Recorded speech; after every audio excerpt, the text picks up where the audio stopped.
Hey y'all, public service announcement. We're gonna have to give Ray J Gangsta of the Year award. 2022 belongs to Ray J. All y'all gangsters, hang it up.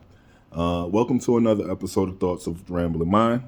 I only do videos when I feel like something needs to be spoken on. And this one needs to be spoken on for black men, black women, black families, black people in general. The hip hop and black culture in general needs to see and hear this message, right? So we're gonna talk about Ray J, Kanye West, Kim Kardashian, right? Before the Kardashians, there were the Norwoods, right? It was Brandy and Ray J Norwood. They had a show. I think it was called Brandy. I don't know, but it was Brandy's show, and he was on the show. They also had musical careers, and they did pretty well for themselves. Ray J always looked at his Brandy's little brother, really has his own life and he's his own entity altogether. So what did Ray J do? Well, let's go back a little bit. Before the Kardashians were the Kardashians, there was a young, skinny European girl by the name of Kim. Kim used to hang out with a skinny European girl by the name of Paris Hilton. Paris Hilton was a famous celebrity personality. Again, we're talking about a world where everyone who was famous had a talent, and then the introduction of this new thing where there are people that don't have talent per se, the traditional sense, but they have personality. And this personality, this interest or intrigue in their lifestyle that they live, allows them a fan base. And with fan base and interest comes all of the opportunities that come your way. So Paris Hilton was the it girl at the time. Paris and Nikki, their sisters. Now the Hilton sisters got a little older and faded from the limelight to do what older people do. They could no longer stand on tables, get drunk, and just get slayed by random rappers anymore and basketball players. So they hung up their boots or their pantyhose. They hung them up, and the torch was passed.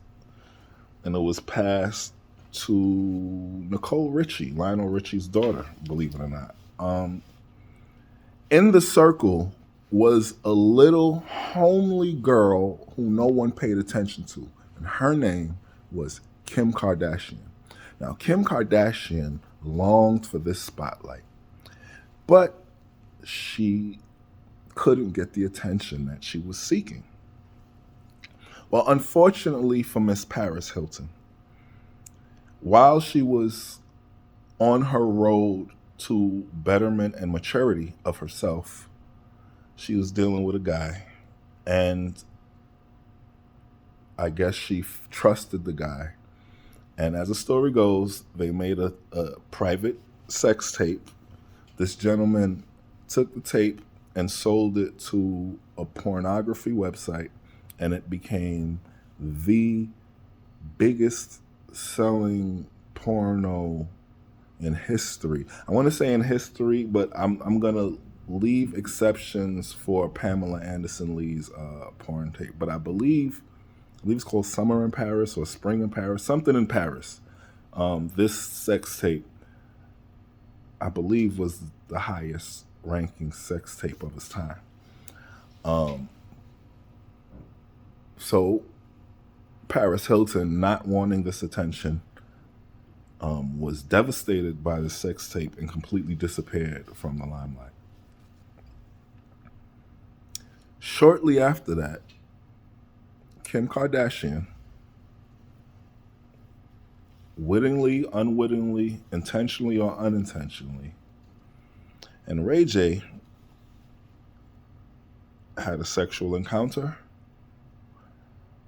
or what seems to be multiple sexual encounters, and a video was made. And I'd rather than call it a video, I'd like to call it a film was made, because the cinematic quality of this footage was amazing. I mean, it looked like they had a director, like they had lines pre-written.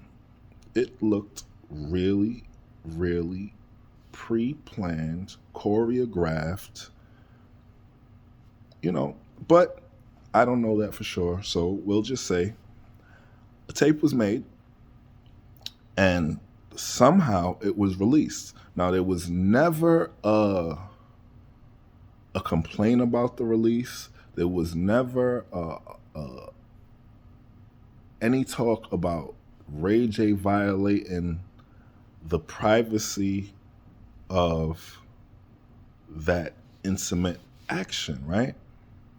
Meaning that I've never heard Kim complain that her private moment was released to the public, which leads me to believe that she either had no problem with it or she had some hand in it being released to the public.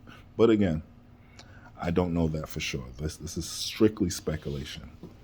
What I do know for a fact is that after this sex tape, Kim Kardashian and her entire family was rocketed to the forefront of popular culture.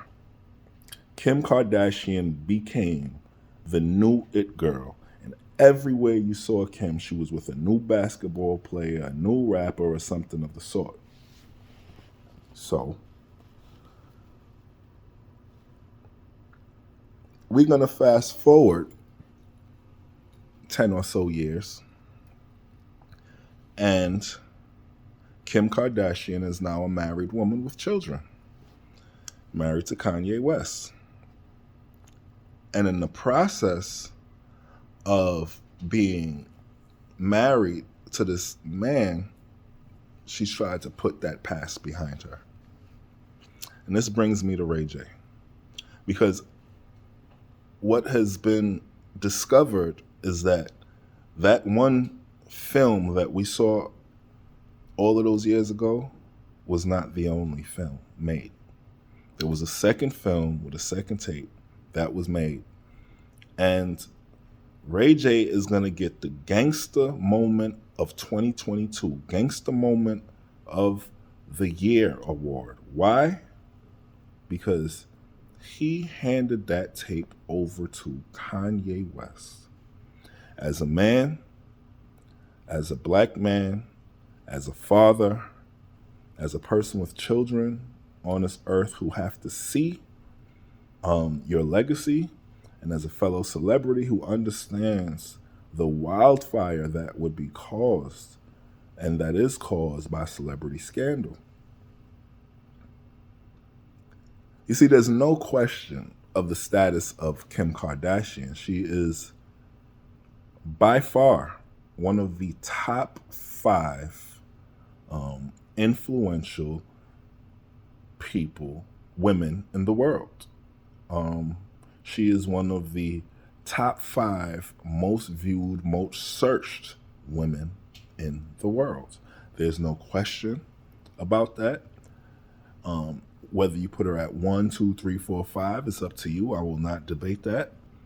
But, I mean, Kim Kardashian, Beyonce, Rihanna, Michelle Obama at one point. I don't know if she's still the not anymore. But, I mean, the list is short of women that get searched for as much as Kim Kardashian.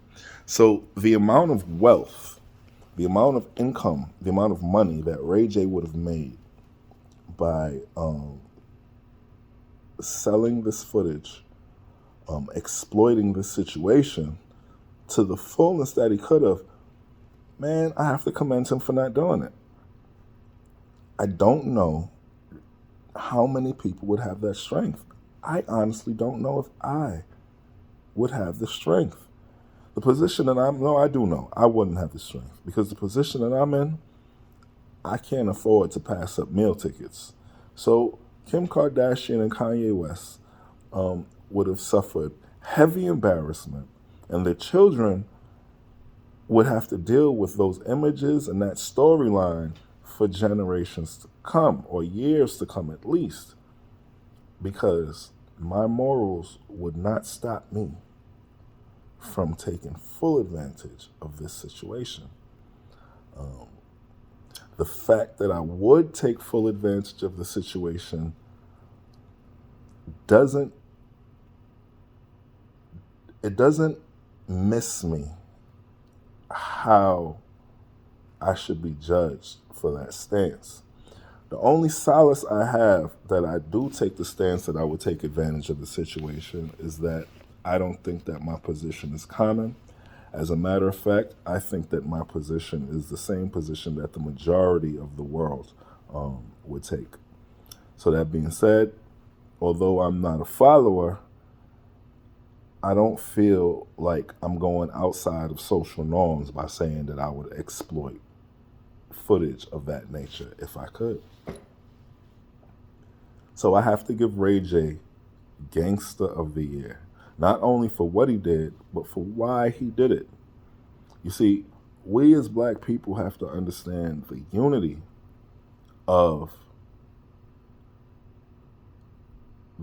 that is needed in the black culture.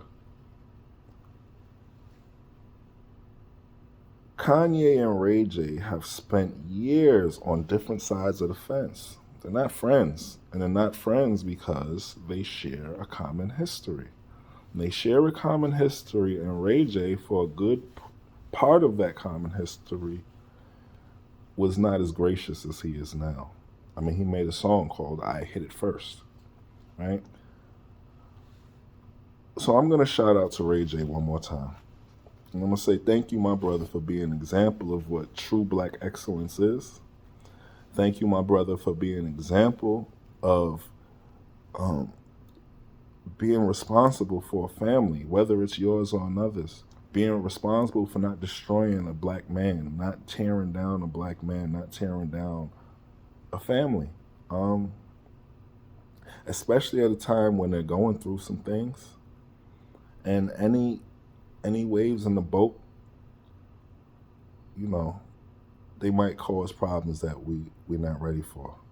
On the contrast, I would like to shout out The Game, a rapper, for making anyway, we're going to make another video for that. But he gets the Sucker of the Year award. Y'all have a nice one. Y'all like, subscribe, leave a comment. Thoughts of a Rambling Mind. And I'm out.